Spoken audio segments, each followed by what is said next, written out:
একজন জেনারেল শিক্ষিত এমপি প্রার্থী এনসিপির হয়ে উনি প্রতিদ্বন্দ্বিতা করছেন।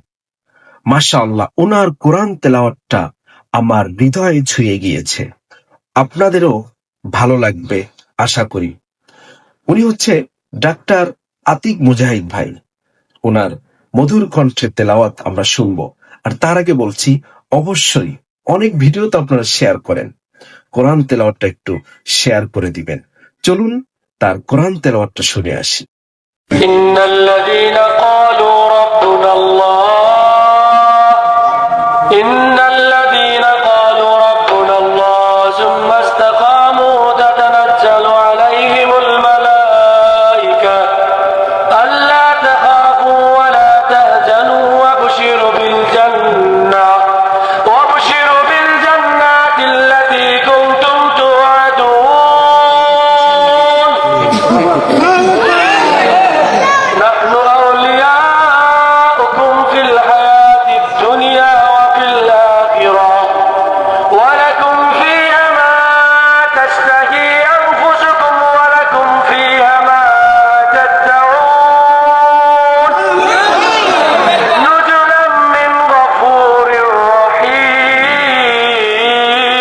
তেলাওয়াতটা কেমন লেগেছে অবশ্যই কিন্তু কমেন্ট করবেন।